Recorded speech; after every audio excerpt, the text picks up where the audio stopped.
Good morning. You are listening to Hollywood in West Napa. I am your host, Kat Smith, and I have my first guest on the line, so just one second.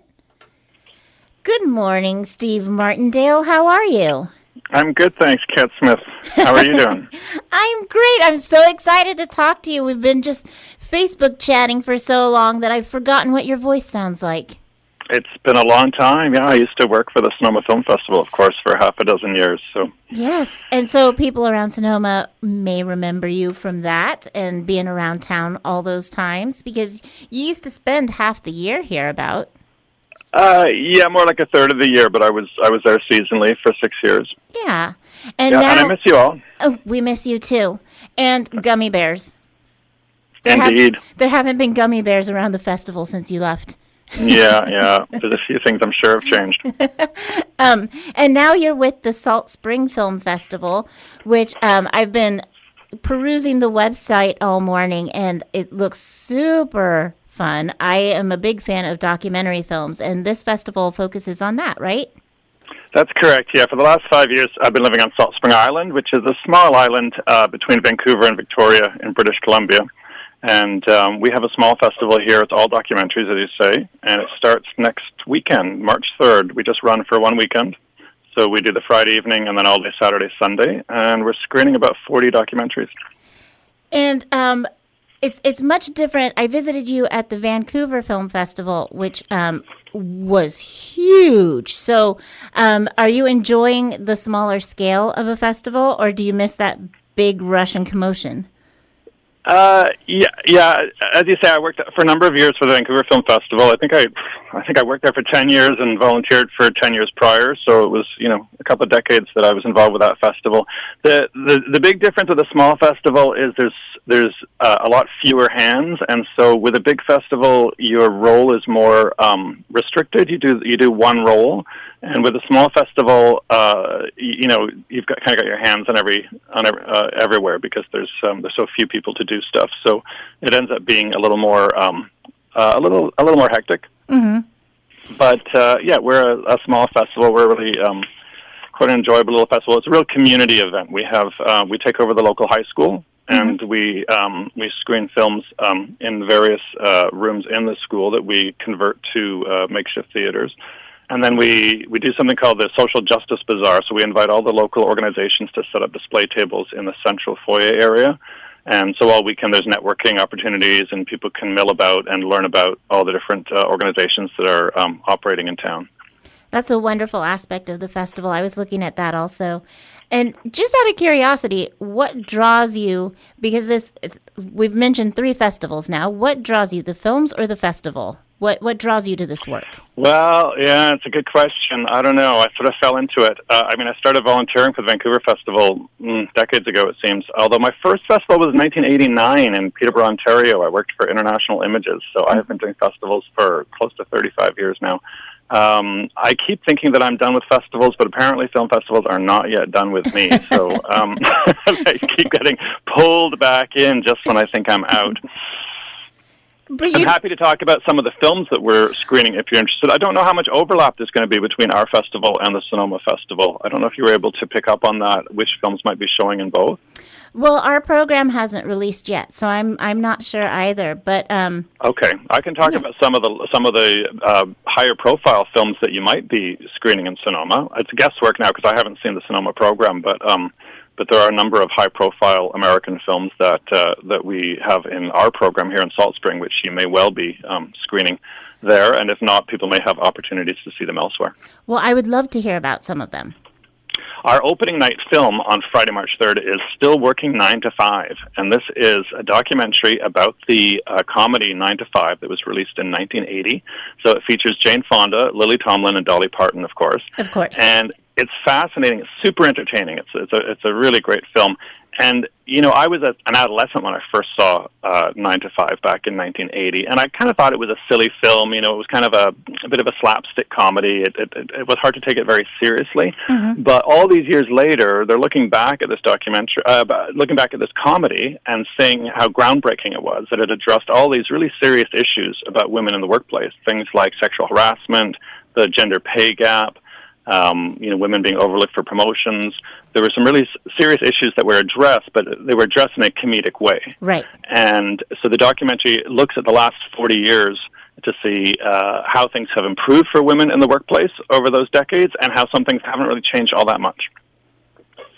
So that's our opening night film. It's co-directed by Gary Lane. People may know Gary Lane because he and his twin brother Larry, Gary and Larry Lane, they made a film called Hollywood to Dollywood, which was in a lot of festivals and won a bunch of prizes. And they drove an RV from Hollywood to Dollywood across the U.S. to track down Dolly Parton and present her with a screenplay. And so he's the co-director with Camille Hardman of this new documentary, Still Working 9 to 5. I just wrote that film name down. I'm going to find it. Yeah, it's also screening at I believe, the Boulder Film Festival the same weekend as us. So we were hoping that the filmmakers were going to come to us to present their film, but they're going to be in Boulder instead. Oh. Anyway, we're very excited to kick off our festival with this. It's a bit unusual for us because our festival, primarily we show sort of social justice documentaries. We show a lot of films about environmental issues, a lot of films about indigenous issues. So this one, being American and having Hollywood celebrities in it, is a little bit of a departure for us, but we thought it was a nice one to launch with because it's has such a broad appeal, right. and is very entertaining, but also addresses a lot of very serious issues that are also applicable in Canada. That it's although it's an American film, the issues around women in the workplace and sexual harassment and the gender pay gap, all of that applies here as well, of course. Right, right.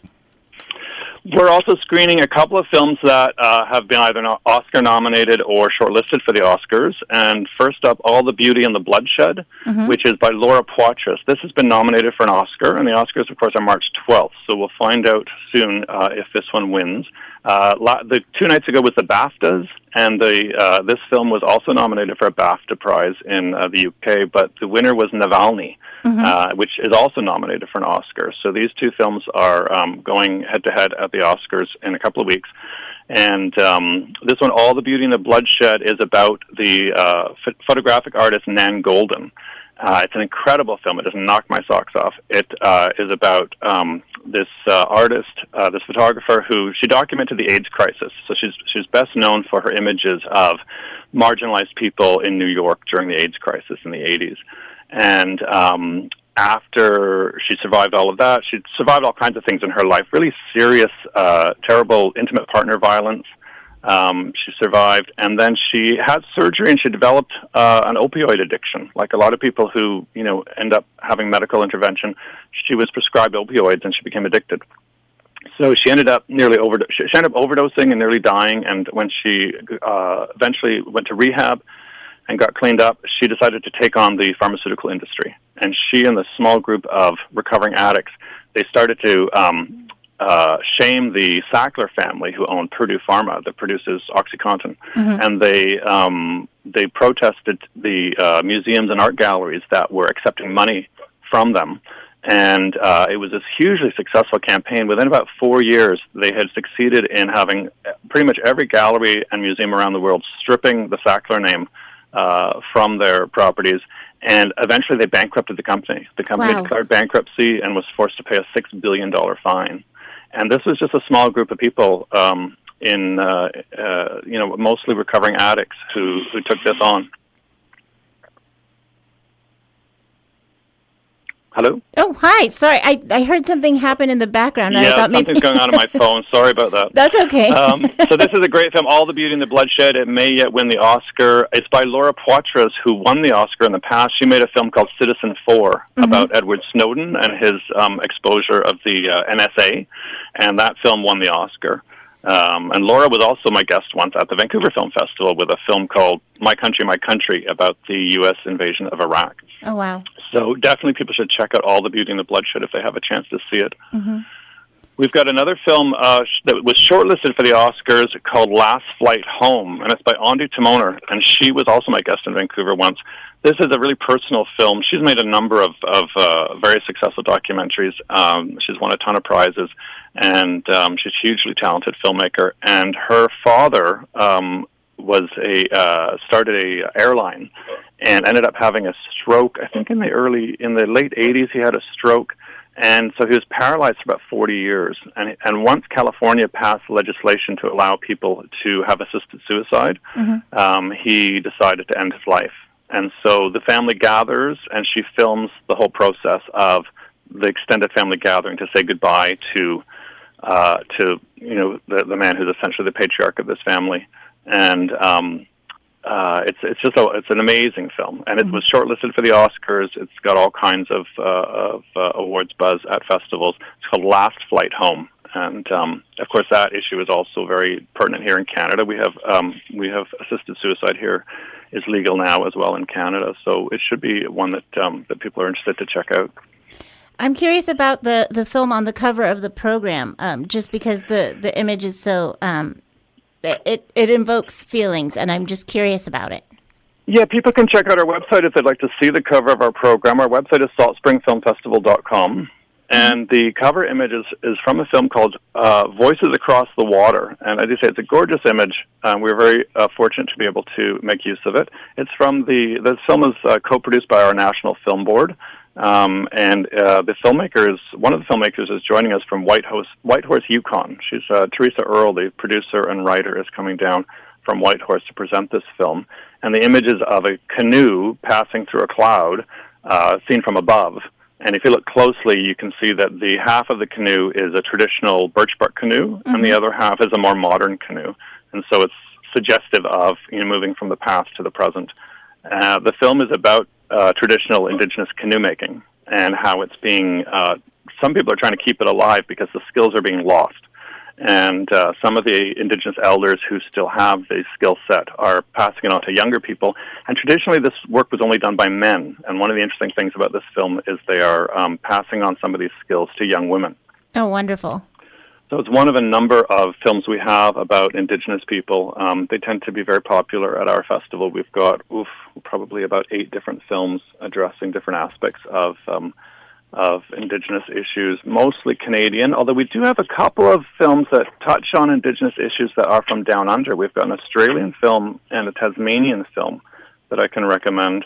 The Australian film is A Fire Inside, and it's about the wildfires in Australia in recent years, and how it was mostly volunteer firefighters who were involved in fighting those fires, and how many of them suffered from PTSD afterwards because it was so traumatic, and many of them had to abandon their own properties and their own families to go and save other people. So there's some really dramatic footage in this film, A Fire Inside.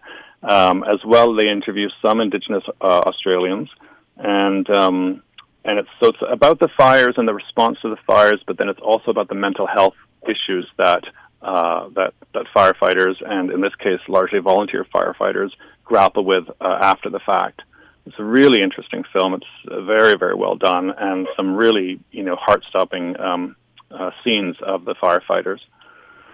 And the other one I wanted to mention was Franklin, which is from Tasmania, and it's about a kayak trip down the Franklin River to retrace a journey. The young man in the film retraces his father's journey from the 1980s, when there was this huge campaign to protect the Franklin River. It was the last major river in Tasmania that had not been dammed. They had managed to put a dam into every single large river except for the Franklin. And then there was a hydroelectric project proposed for the Franklin, and environmentalists teamed up with Indigenous Tasmanians to protest, and they were successful. They waged an 8-year campaign, and they stopped the hydroelectric project on the Franklin River. So to this day, that river has not been dammed. And in the process, they managed to bring down the Australian government because it was such a massive social protest movement. People took to the streets, and the government actually fell as a result of this. Well, you just gave me the best segue without even realizing you were doing that, because my next guest is calling from Australia. His documentary is called The Other Fellows. I don't know if you've heard of that yet, but it's about real-life people named James Bond and how having the name James Bond has affected their lives.